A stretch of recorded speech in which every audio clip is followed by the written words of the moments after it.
Buenas tardes, bienvenidos al Instituto de Estudios Peruanos. Les agradecemos mucho por estar acá esta tarde para la presentación del libro De Amor y Odio, Vida matrimonial, conflicto e intimidad en el sur andino colonial, 1750-1825, del profesor Nicholas Robbins. El profesor Robbins es doctor en estudios latinoamericanos por la Universidad de Tulane, en Luisiana, y profesor en el Departamento de Historia de la Universidad Estatal de Carolina del Norte. Es autor o editor de 15 libros y numerosos artículos. Sus investigaciones se refieren a aspectos sociales y ambientales de los países andinos, a la contaminación heredada y a las rebeliones indígenas. Ha recibido 3 premios Fulbright, fue becario por la Agencia de Protección Ambiental de los Estados Unidos y presidente fundador de la Asociación de Estudios Bolivianos. Es presidente del Consejo de Salud Ambiental, organización sin fines de lucro enfocada en temas de contaminación por metales pesados en la región andina. En 2016 recibió el título de doctor honoris causa por la Universidad Nacional de Huancavelica. Nos acompañan para esta presentación Carolina de Belaunde y Luis Bustamante. Carolina de Belaunde, además de investigadora del Instituto de Estudios Peruanos, es historiadora y diplomada en estudios antropológicos por la Pontificia Universidad Católica del Perú. Asimismo, es estudiante de doctorado en la Universidad de Bonn, en Alemania. Ha realizado un diplomado en educación en Flaxo y sus investigaciones abordan el análisis de políticas educativas desde una perspectiva cualitativa, los procesos de enseñanza y aprendizaje en la escuela pública, la elaboración, uso y aprovechamiento de materiales educativos, así como el lugar de la historia en la educación escolar. También trabaja en el diseño e implementación de programas educativos. Luis Bustamante es licenciado y magíster en Historia por la Pontificia Universidad Católica, ha sido director de investigaciones y fondos especiales de la Biblioteca Nacional del Perú y en la actualidad se desempeña como catedrático a tiempo completo en la Universidad de Lima. Acaba de publicar Matrimonio y Violencia Doméstica en Lima Colonial, 1795-1820, coeditado por el Fondo Editorial de la Universidad de Lima y el Instituto de Estudios Peruanos a finales del año pasado. Tiene en prensa un artículo sobre el tema de la pubertad y la elección matrimonial en Lima a finales del periodo colonial y prepara un libro sobre la sublevación campesina de Rumimaki en Puno. La presentación constará de 2 partes. Primero, cada uno de los 2 comentaristas tendrá 15 minutos y posteriormente escucharemos la réplica o la respuesta por parte del autor. Comenzará Carolina de Belaunde.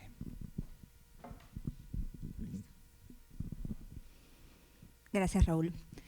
Bueno, buenas tardes. Me alegra mucho tener la oportunidad de presentar hoy este libro. La primera vez que lo leí lo hice en su versión en inglés y pensé que en definitiva iba a ser un trabajo muy valioso para los historiadores, pero también un trabajo muy atractivo para cualquier lector interesado en la vida cotidiana del pasado, ya que el estilo narrativo que tiene el libro colabora a que nos quedemos atrapados leyendo estas impresionantes historias que dan cuenta de los conflictos de amor y odio en torno de la intimidad y del matrimonio del periodo colonial tardío. Bueno, por eso aprecio de sobremanera que el libro haya sido traducido al español en el fondo editorial de nuestra casa. Creo que eso va a colaborar a que estos temas lleguen a un público más amplio y en ese sentido también quiero hacer una mención a la traducción realizada por William Lofstrom. Creo que esta ha sido clave porque ha sabido mantener el estilo ágil y ameno del relato sin que éste pierda su rigurosidad. Bueno, también quiero comentarles que yo no soy un especialista en el tema ni en la época y que lo que quiero hacer esta tarde en la presentación es comentar qué es lo que me atrajo del libro cuando lo leí por primera vez. El libro que hoy nos convoca se basa en más de 350 casos judiciales relacionados con problemas conyugales.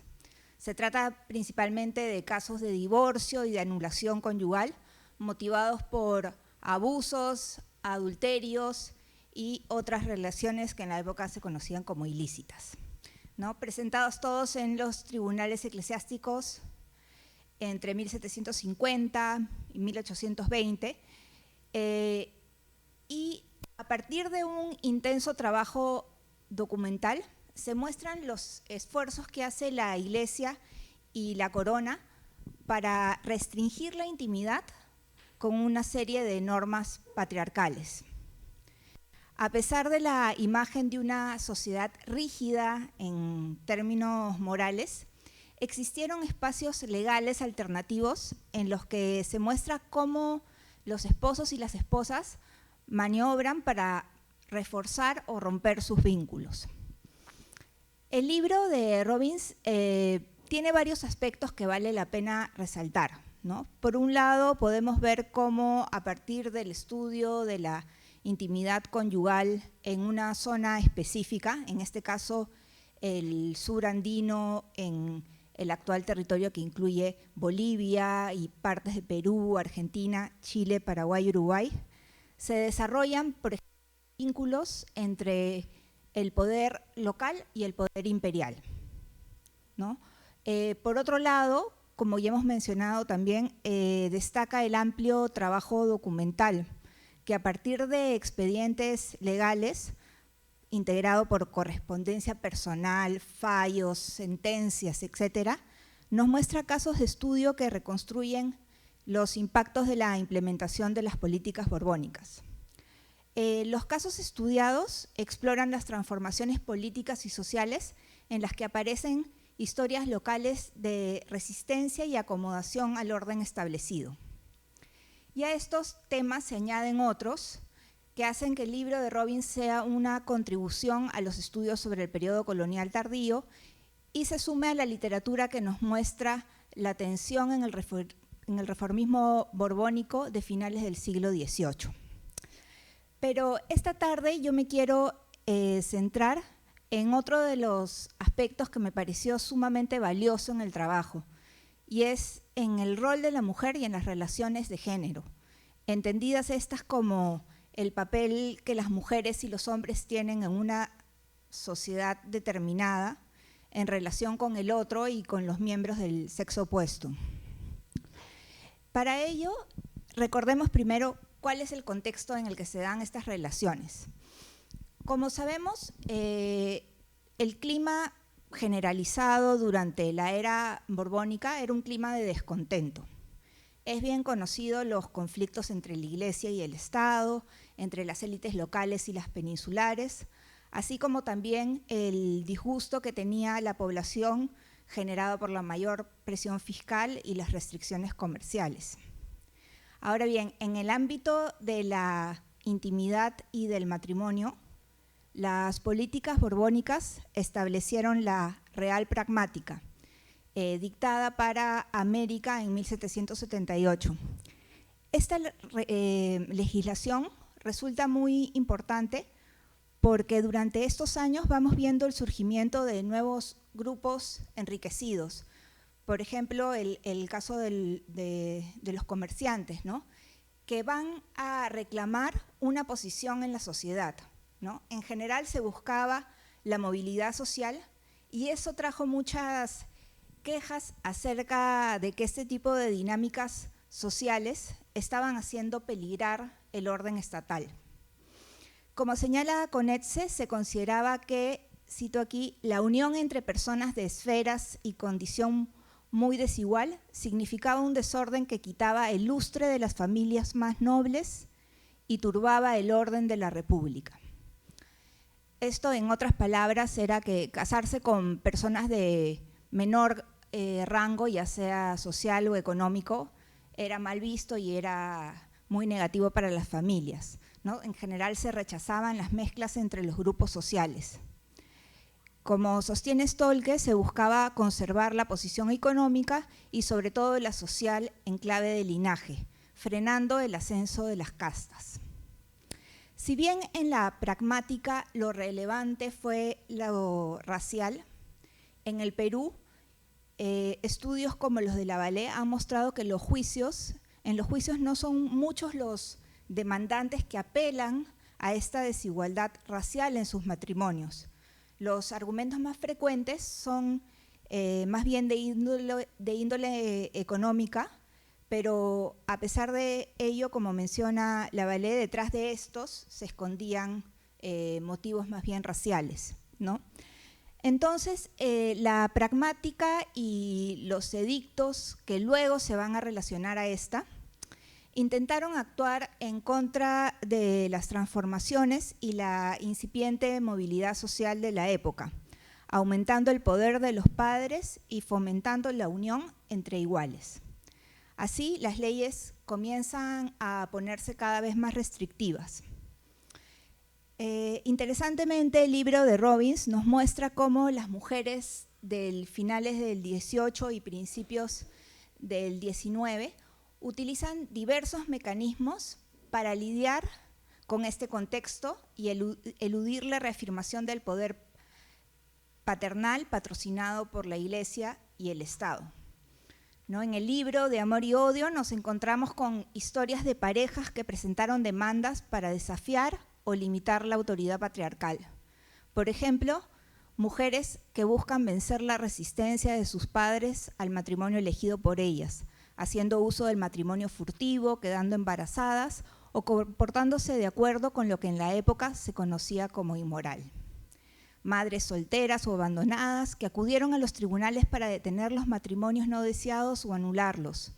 Mujeres que llevan a sus parejas a los tribunales por la manutención de sus hijos, o mujeres que realizan demandas para restaurar el honor perdido. En el trabajo de Robbins vemos historias sobre mujeres que se enfrentaron y retaron las costumbres sociales, incluso con el riesgo de perder el honor y la libertad. Manuela Tapia fue denunciada repetidamente por tener numerosos amantes e intentar ocultar los hijos ilegítimos producto de sus infidelidades. También está el caso de Melchora Guzmán, madre soltera, abandonada, quien acude a los tribunales pidiendo la manutención de su hija y el restablecimiento de su honor perdido. O el de Paula Sandoval, quien durante los 7 años que estuvo separada de su esposo, mantuvo relaciones con el sacerdote de la villa. Y el de Antonio Ita, denunciado por su mujer Martina Bilbao y encarcelado por ocultamiento y simulación de género, después de que 2 médicos designados por el tribunal determinaron que era una mujer verdadera. Y las varias historias de amantes que tienen un estatus socioeconómico y étnico considerado inferior en la época y que buscaron métodos para mantener las relaciones ilícitas. Estas historias nos muestran que las medidas que buscaron mantener y reforzar el sistema social patriarcal, con matrimonios acordados para promover ventajas económicas y estatus social, crearon un ambiente que fomentaba la infidelidad, el concubinato y las relaciones sentimentales extramatrimoniales. Si bien se resalta cómo en algunos casos judiciales se muestra la habilidad de las mujeres para tomar decisiones con respecto a las relaciones y los recursos, esto aparece en el libro en su justa medida, ¿no? Y eso es algo que quiero resaltar. Es decir, no se exagera la independencia en el rol de las mujeres en la época. Y es que Robbins también nos muestra que a menudo tales acciones tienen un costo elevado para las mujeres. Los matrimonios infelices, el aislamiento, el abandono, el abuso, la violencia, la violación y la vergüenza pública son frecuentes. El énfasis del clero en la reconciliación conyugal y la importancia dada a la autoridad masculina dificultaron los esfuerzos de las mujeres para escapar de sus parejas abusivas. Además, los fiscales eclesiásticos a menudo estaban de acuerdo con los esposos y sacerdotes.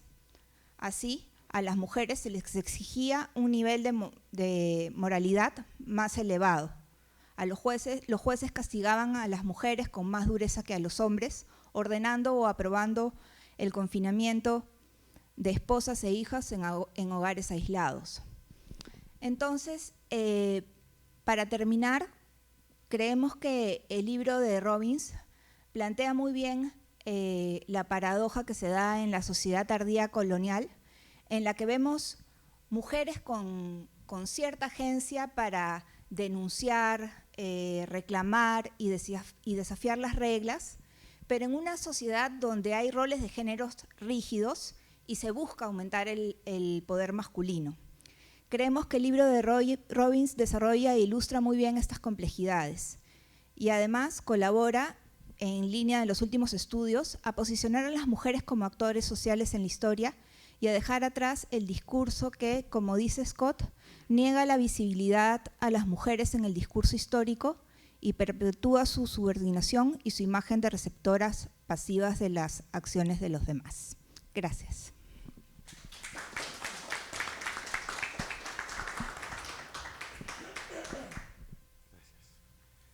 Buenas tardes.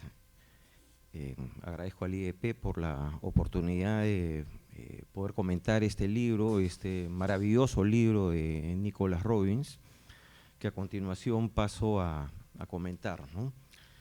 Lo primero es saludar la publicación de este texto, cuyo original en inglés es del 2015.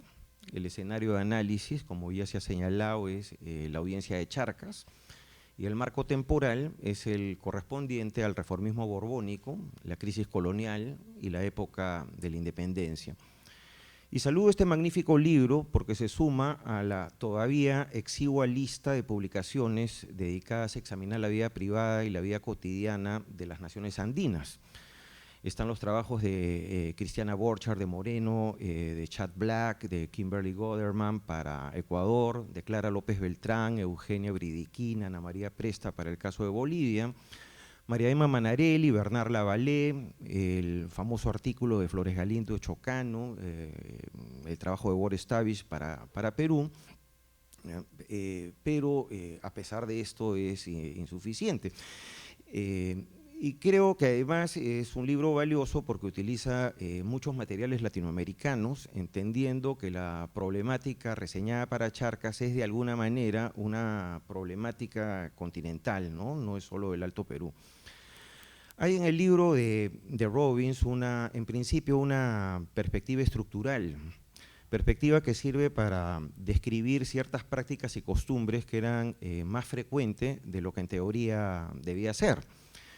En efecto, el matrimonio canónico, que era un sacramento y que tenía funciones claramente delimitadas para cada consorte y de acuerdo a lo que dictaba el patriarcado y el honor, funciones hasta cierto punto estereotipadas, debía ser el marco único de las relaciones de pareja, incluyendo las relaciones sexuales, ¿no?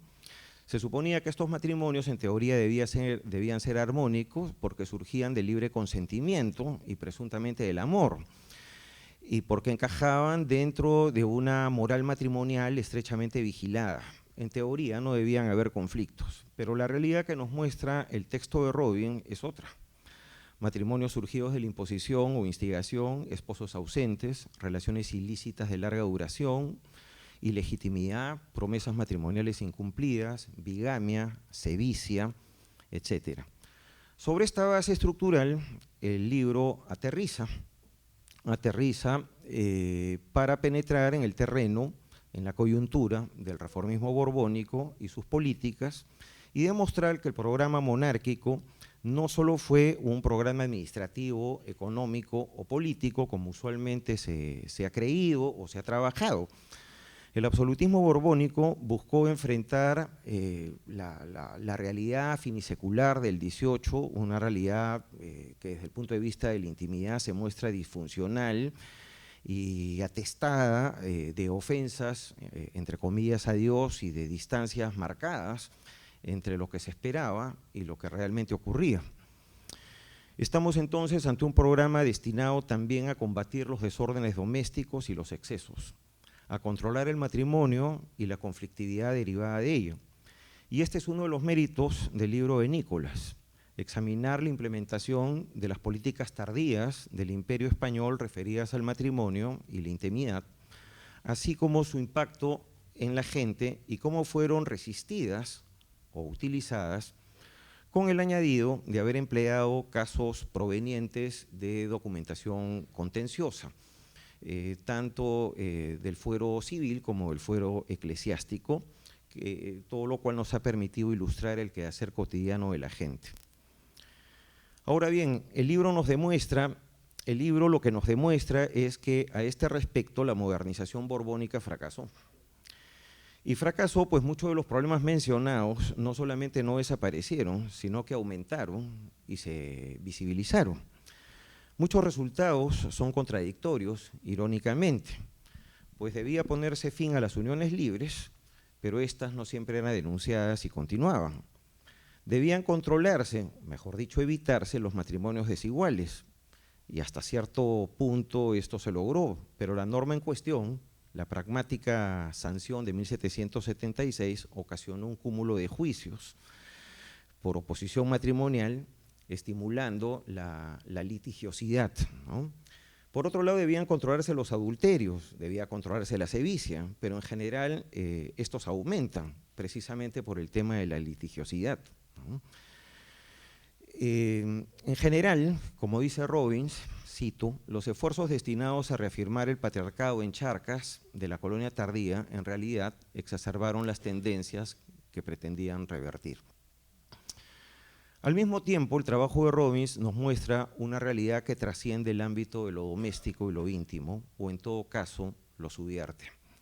Las mujeres, el epítome de la domesticidad, eran más independientes de lo que parecía, pues trabajaban, litigaban, negociaban y hasta amaban fuera de la casa. Y ello no se limitaba a las viudas, pues había muchas mujeres separadas de facto y muchas, entre comillas, solteras, ¿no? Por contraste con las denominadas doncellas. Aunque esta libertad sea realmente relativa, precisamente por la impronta del patriarcado.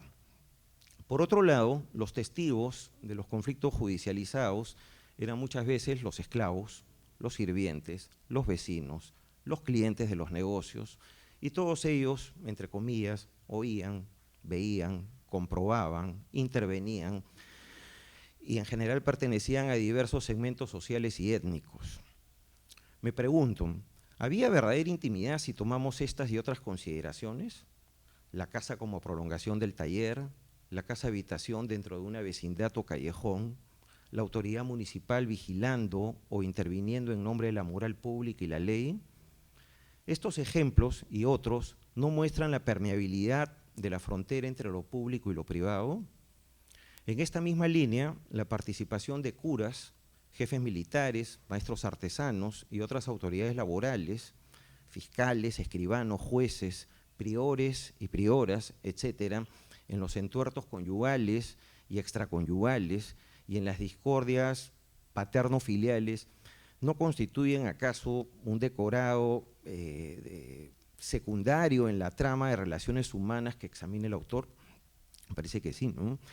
Algo más que un decorado secundario, ¿no? La obra invita al contraste con el mundo actual. Más allá de lo señalado, Nicolás nos sumerge en el pasado para demostrarnos que algunas creencias, prácticas y costumbres tenían un valor y una trascendencia que no encuentran necesario parangón en la actualidad. La legislación familiar y su relación con los estereotipos para cada integrante del conjunto familiar es un buen ejemplo, cosas que el día de hoy prácticamente no existen en términos, digamos, legales, ¿no?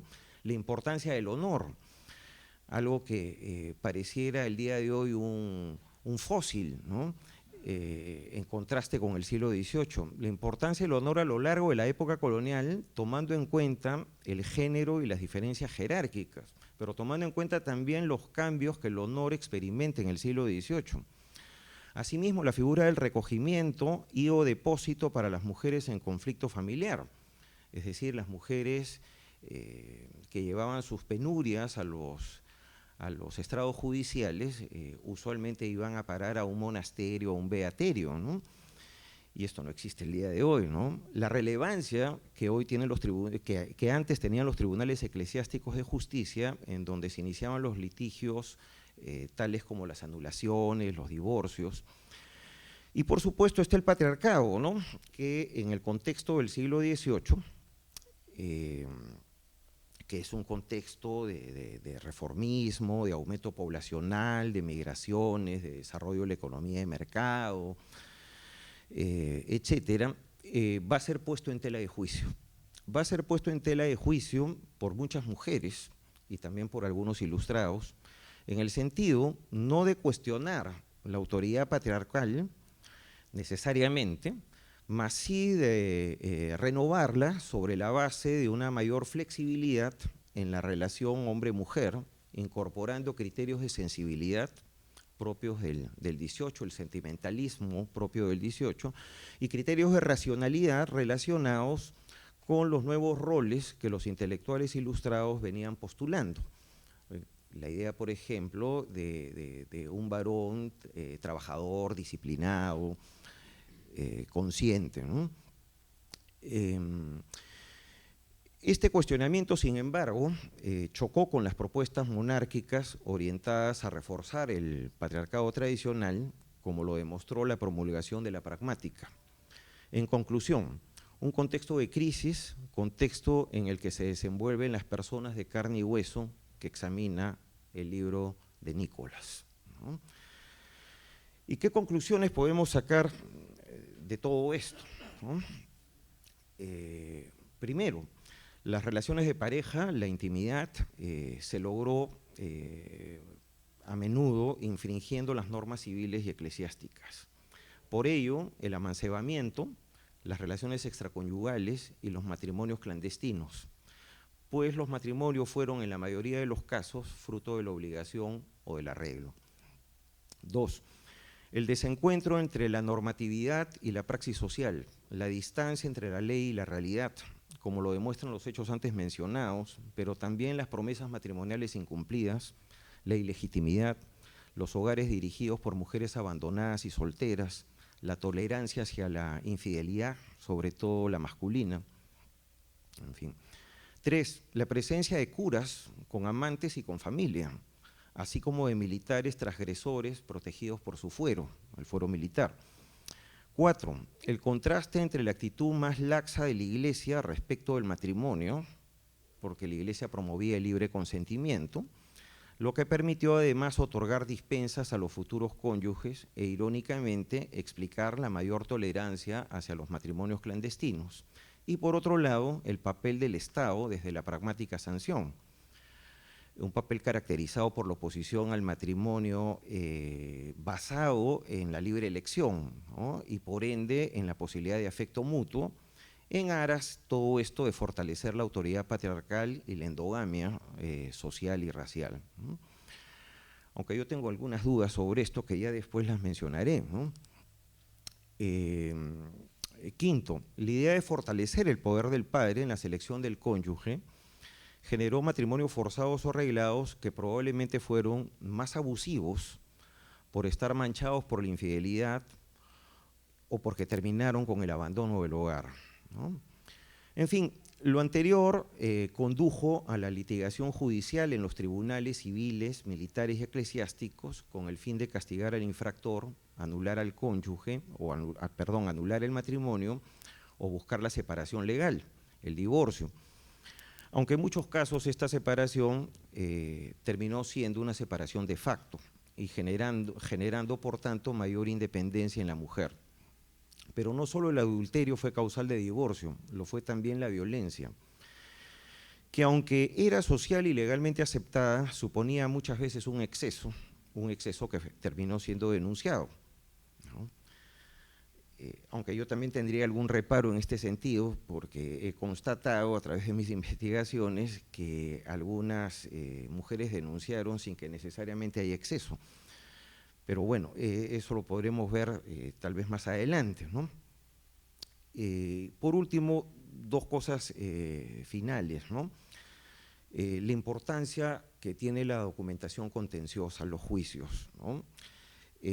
Los juicios relativos a conflictos matrimoniales, ¿no? Esta documentación refleja la naturaleza de muchos matrimonios y sus dificultades, entre ellas lo extendido de la violencia, dado el sistema patriarcal, ya reseñado, y sus características en la coyuntura de la época. Como dice Robbins, más allá del odio y el amor, el análisis de los casos estudiados y sus narrativas muestran, cito, una sociedad altamente fragmentada, de doctrinas rígidas, violenta e itinerante. Estos juicios son hasta cierto punto excepcionales, Es decir, la gente no iba permanentemente al juzgado. Ir al juzgado representaba dinero, representaba paciencia, pérdida de honor, o por lo menos el honor puesto en entredicho, etcétera. Pero de todas maneras reflejan tendencias amplias: esposos que no denuncian, violencia y transgresión en los concubinatos, etcétera, y son sumamente elocuentes sobre lo que dejan de decir. Por ejemplo, una tendencia a negociaciones extrajudiciales, divorcios informales o de facto, y una sociedad en donde las desviaciones de la moralidad eran comunes. Asimismo, esta documentación retrata también la calle, la plaza, el mercado, la iglesia, la pulpería, el taller, y la movilidad social y geográfica, que es bastante más fluida de lo que en general se piensa. Es decir, en la documentación es posible que una persona se presente bajo determinadas características en un documento, pero en otro documento aparece presentado de otra manera, ¿no?, según las circunstancias. Estas movilidades suponen ambigüedades identitarias que, junto a la ambigüedad teoría-realidad, se extendieron a los cimientos patriarcales. En tal sentido, las mujeres pudieron, en cierta medida, eludir el dominio masculino. En fin, creo que se trata de una obra magnífica, y me tomo la libertad, 5 minutos, más todavía creo que estoy a tiempo, ¿sí?, para algunos comentarios que me parecen interesantes, que habría que verlo como una crítica, como un conjunto de reflexiones, ¿no? En principio, creo que es interesante notar cómo Robbins diferencia el honor anterior al siglo XVIII, que estaba basado básicamente en el apellido, en la sangre, del que se desarrolló precisamente en el siglo que él investiga y a comienzos del XIX, porque involucra más segmentos sociales e incorpora, como lo acaba de decir Carolina, criterios de riqueza, ¿no?, y criterios de honestidad antes que elementos de raza y orígenes nobles, ¿no? O sea que el honor es un valor que también se transforma, no es algo fijo. 2. Robbins diferencia entre recogimiento y depósito. El primero se efectuaba en un monasterio y suponía confinamiento o reclusión. En tanto, el depósito se efectuaba en una casa respetable, ¿no? O sea, una mujer iba a la casa de un vecino honorable, en donde podía ser depositada mientras el juicio duraba, ¿no? Robbins aclara que en el caso del recogimiento, las mujeres con frecuencia fueron colocadas en orfelinatos sacros, cito literalmente, o beaterios. A mí me gustaría aclarar que en Lima esta diferencia no fue tan marcada y que predominaron los beaterios, no los monasterios. Aunque hay gente que va a los monasterios, pero la mayoría va a beaterios, y acá habían 3 beaterios que estaban llenos de mujeres embrolladas en juicios, ¿no? Eventualmente, y dependiendo del estatus, ellas iban también a la casa de algún vecino notable, incluso un familiar, ¿no? Es también interesante a este respecto la variedad de situaciones y experiencias que una mujer podía vivir estando recluida: penurias económicas, dormir en el suelo, porque a veces no había cama, abandono, maridos que acechan o, entre comillas, se olvidan de sus obligaciones, no contribuyen al mantenimiento de la esposa en el beaterio. Ahora bien, no es lo mismo estar en una casa que en un beaterio, indudablemente, ¿no? Según el autor, los maridos vengativos buscaron recluir a la esposa en un monasterio. Esto es cierto, en la medida que en el caso de Lima sustituyamos monasterios por beaterios, ¿no? Nicolás menciona que en la época colonial las disputas judiciales se efectuaron en 3 fueros: el civil, el eclesiástico y el militar.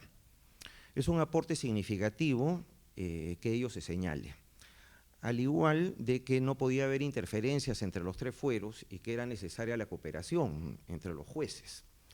Sin embargo, yo creo que hay algo de rigidez al afirmarse que el abuso conyugal, infidelidad, falta de manutención, etcétera, eran temas que se veían en los juzgados civiles. En realidad, dependían también de la decisión del del demandante o la demandante, ¿no? La demandante podía decidir si iba a un tribunal eclesiástico para interponer un litigio que podría ser un juicio de divorcio, pero también podía tener la libertad de asistir al juzgado civil, ¿no? Y mantener 2 o 3 juicios a la vez, ¿no? Según qué es lo que quisiera, porque uno puede querer la separación, la anulación matrimonial, o simplemente puede querer el castigo, o llamar a reconvención al marido, no para separarse, sino para que regrese al hogar, ¿no? No necesariamente un juicio supone la necesaria búsqueda de la separación o de la anulación, sino de la reconvención. Son mujeres imbuidas todavía dentro del espíritu patriarcal, ¿no? Y en este caso también habría que tomar en cuenta que muchos de los civiles eran milicianos. Y hay una militarización en Latinoamérica en las últimas décadas del siglo XVIII. Estos son sargentos, son tenientes y apelan a veces al fuero militar y a veces van al fuero civil, ¿no? Y también van al jefe laboral, y las mujeres van al jefe laboral porque saben que yendo al jefe laboral pueden hacer perder el trabajo al marido o incomodar al marido, ¿no? Es también un aporte señalar que se podía litigar en varios frentes, dice Nicolás, que habían abogados, aunque una persona tenía la opción de dirigirse directamente al magistrado. Es importante también la mención de los testigos, lo que estos habían visto u oído. Igualmente significativa es la mención de que la posición legal de las mujeres estaba debilitada en el mundo colonial, pese a lo cual contaban con derechos. Quienes mejor estaban en esta situación eran las viudas, ¿no? Las mayores solteras de alguna manera también, por contraste con las casadas. Sin embargo, pienso que en los casos de las viudas habría un poco que matizar. Yo he visto mujeres viudas desesperadas por casarse, ¿no? Y viudas que decían en su testamento que les hubiera ido mejor en la vida si hubieran tenido un compañero que si hubieran estado solas. Ahora bien, como bien señala Nicolás, el poder doméstico estuvo concentrado en manos de los esposos y padres de familia, y ello incluye en los casos de divorcio la custodia de los hijos mayores de 3 años. Además, la sociedad era más indulgente con los varones cuando se trataba de concubinato e infidelidad. A este respecto, Robbins menciona que el adulterio del marido no era ilegal bajo la legislación colonial, salvo excepciones, pero sí, ojo, si era causal para que una mujer se presentara en el tribunal eclesiástico a denunciar al marido. Y el hombre podía matar a su esposa adúltera, pero era raro que eso fuese al revés. Ahora, en verdad, habría que decir que los casos de asesinato a las mujeres adúlteras casi no se conocen, ¿no? Sin embargo, a pesar de todo esto, los cargos de infidelidad femenina abundaron. Y ello es un acierto de Robbins, es decir, el notarlo. Pues el honor masculino lo explica, ¿no? No es honorable que la esposa, que no puede ser controlada, sea infiel. Sin embargo, que yo creo que habría que aclarar cuántos de estos casos denunciados por los maridos son producto de la fantasía y de los celos y no casos debidamente fundados, ¿no? En fin, yo creo que es un texto sumamente rico que invita a una discusión en la que uno podría quedarse varias horas, realmente. Y felicito a Nicolás porque creo que enriquece el conocimiento de la realidad colonial y enriquece nuestro conocimiento de las realidades íntimas contemporáneas y demuestra que muchos de los problemas actuales son problemas del pasado. Muchas gracias.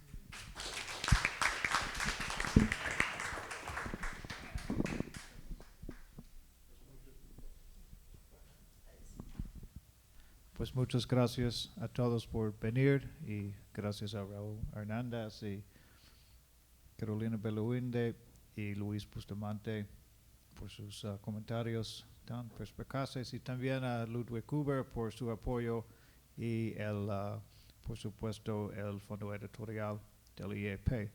Es un verdadero honor estar acá y personalmente estoy muy feliz que hispanohablantes se puede leer este libro. Eso fue un deseo que he tenido desde hace 4 años cuando salió.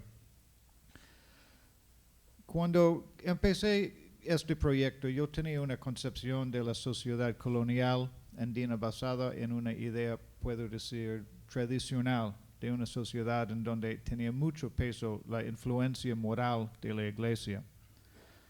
Y durante el proceso de investigación y de escribir el libro, me di cuenta que las realidades, podemos decir, de la calle y de la casa eran muy distintos de lo que quería imponer tanto la Iglesia Católica y el Estado. Esta obra, principalmente basada en los documentos del Archivo y Biblioteca Nacionales de Bolivia, se concentra en la región de Charcas y, como ustedes ya han oído, explora la ejecución de políticas al final de la época colonial y su impacto en el matrimonio, la ética y la privacidad, además de cómo el pueblo opuso resistencia a la instauración y disolución de lazos íntimos. Además de tratar estas políticas, el libro describe los medios que emplearon no solo para ejecutarlos, sino también para ensalzar las ideas éticos, morales, raciales y patriarcales de la época, y sobre todo hasta qué punto estas políticas fueron burladas. La intimidad se convirtió en un eje del control social por el gobierno, y como resultado las emociones y experiencias profundamente personales eran transformadas a la fuerza en desafíos éticos, políticos y sociales. Lo que surge es la imagen de una sociedad con mayor laxitud moral de lo que parece basado en la comprensión de la supremacía religiosa y los edictos monárquicos. No solo abundaban los concubinatos, los hijos ilegítimos y los divorcios de facto, sino que también las mujeres tenían un espacio y la capacidad de tomar decisiones personales relativos a los recursos y las relaciones que no habían sido reconocidas. El cómo las personas y las parejas navegan en las aguas de la intimidad y los riesgos propios de ellos revela mucho sobre ellos y la sociedad en que vivían. En los Andes de la época colonial, los monarcas españoles y la Iglesia intentaron imponer normas estrictamente establecidas sobre la intimidad sobre las que estaban basados. Buscaron implementar normas patriarcales, doctrina católica y por último la autoridad estatal. El patriarcado formaba parte vital de las ideas morales, eclesiásticas y civiles y halló expresión no solo en las políticas gubernamentales y sociales, sino también en la interacción cotidiana de la gente en los mercados, las plazas, hogares y lechos en los Andes. Si bien el patriarcado era dominante como norma en las relaciones en la colonia, estaban también fragmentados, dando lugar a las que las mujeres podrían tener considerable poder de decisión y acción. Las mujeres solteras y viudas de la alta sociedad no solo ejercían sus derechos legales, sino que también ante la prevalencia de esposos ausentes y divorcios de facto, las mujeres casadas se encargaban de sus propios asuntos. Frente al estudio de las políticas borbónicas, en lo que respecta al matrimonio, la moral y la intimidad, esta obra estudia la realidad colonial de abundantes concubinatos y numerosos casos de infidelidad marital, además de sus frecuentes consecuencias, la ilegitimidad. Al destacar la flexible ética del clima colonial, tales relaciones involucraban a miembros del clérigo, quienes con frecuencia tenían concubinas y hijos. La prevalencia de estas relaciones transgresoras en todas las clases sociales proporcionó a los esfuerzos legales mayor impulso para imponer control paternal, y patriarcal tanto en la familia como en la sociedad. Como consecuencia, hubo una serie de decretos reales desde 1770 hasta principios de 1800, los cuales conferían mayor autoridad a los padres y tutores en relación a la decisión matrimonial de sus hijos. Tales políticas ocasionaron conflictos ya que las parejas jóvenes intentaron evadir, desafiar e incluso atenuar estas restricciones. No solo iban a juicio padres de alcurnia para evitar un matrimonio, también lo hacían las madres y la gente de bajos recursos. La consolidación de la autoridad paternal en la elección de esposos y esposas trajo consigo un incremento en los matrimonios clandestinos, intensificando el enfrentamiento entre la afinidad romántica y la sociedad paternal de castas. Irónicamente, el aumento de la autoridad patriarcal en la elección matrimonial aumentó el abuso marital, las relaciones extramaritales y el abandono conyugal. Es una ironía que la gente que querían estar unidos, conjuntos, no podrían, y los que muchas veces estaban casados no querían estar casados. Fue la gran ironía de la colonia en este sentido. Lo que fue prevalente a finales de la década de 1770 fueron los esfuerzos legales para implementar los edictos que obligaba a los esposos ausentes a vivir con sus esposas. Estos destacaba la migración de la población, la fragmentación familiar y los problemas maritales que caracterizaban a la sociedad en los últimos años de la colonia. Estos esfuerzos sirvieron para inclinar la balanza a favor de las mujeres. Aparentemente, el objetivo de las leyes para reunificación conyugal era asegurar que las mujeres casadas no fueron abandonadas económicamente por parte de sus esposos. En realidad, fue un esfuerzo concertado para reubicar a la mujer bajo la autoridad directa del hombre.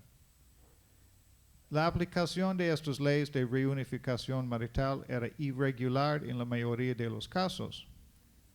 Las autoridades locales eran por lo general reacias a invertir tiempo y recursos en un problema que ellos consideraban trivial, resaltando la prevalencia y la aceptación social de los esposos descarriados y sus amantes. Aunque las autoridades civiles ocasionalmente utilizaban las leyes para acabar con relaciones públicas escandalosas, estas imposiciones reflejaban más la capitalización de oportunidades políticas o económicas, reflejar enemistades personales en vez de ser en aras de la lucha por la ética. Cuando las autoridades aplicaban estas medidas, encontraban fuerte oposición de los hombres afectados, quienes, cuando eran instruidos a vivir con sus esposas, simplemente se mudaban a otra ciudad. La escasez de demandas por esposos que pedían el retorno del marido sugería que muchos preferían la relativa independencia que la separación ofrecía. En todos los casos que yo he estudiado, había un caso de una mujer que insistió en el juzgado que vuelva a su marido. Y eso fue porque ella quería romper la relación de su marido con la amante, nada más. No es como ella quiere el marido en la casa. Entre las lamentables consecuencias de las políticas eclesiásticas y legales para mantener el matrimonio como una unión indisoluble, estaba la omnipresencia del abuso conyugal y los frecuentes y insuperables desafíos legales que enfrentaba la gente, en especial las mujeres que buscaban el divorcio o la anulación. El abuso conyugal no solo era tolerado, sino que encima era legal en la sociedad colonial española. Por lo tanto, escasean los documentos referentes a estos hechos en muchos casos. A pesar de estas limitaciones, la prevalencia del abuso es impactante, con mujeres que a menudo eran golpeadas, azotadas, mutiladas e incluso asesinadas por sus esposos. Por cuestión de la política, el clérigo instaba a las mujeres a regresar y intentar reconciliarse con sus esposos, a menudo agravando el ciclo de abuso. Un esfuerzo fallido en la reconciliación era en realidad un prerequisito para que la petición de divorcio sea aceptada por las autoridades eclesiásticas, y a muchas mujeres no les quedaba otra alternativa que regresar con un esposo violento. Incluso cuando la solicitud de divorcio era aceptada, era muy cara, solía llevar años, por lo general implicaba una prolongada reclusión de la mujer y a menudo no se llegaba a un veredicto claro. Al examinar la aplicación de y resistencia a las leyes relacionadas a la intimidad, esta obra relaciona las políticas reales y eclesiásticas a las personas que eran afectadas. La intimidad no era simplemente el barómetro de las normas sociales coloniales, sino también reflejaba el papel de la mujer, un Estado cada vez más fuerte, una iglesia cada vez más débil, una economía globalizada, la movilidad social incipiente y la población masculina migratoria que esto conllevaba. Los matrimonios, los amorios, el abuso conyugal y el divorcio eran ineludiblemente y trágicamente regidos por esta dinámica. A través de crónicas y cartas personales, se ingresa al lugar sagrado del mundo colonial, establece lazos de empatía con los protagonistas y por sobre todo entiende la dinámica social, política, religiosa y el contexto económico mundial en que se daban sus luchas. Sus historias están llenas de pasión, de amor prohibido, matrimonios clandestinos, enemistades familiares, traición, horribles abusos físicos y divorcios informales. Los miembros de la élite no eran los únicos que desafiaban estas normas, sino también la gente común de diversas clases, tales como sastres, meseros, agricultores e incluso esclavos. Bueno, espero que ustedes lo lean y que disfruten. Gracias.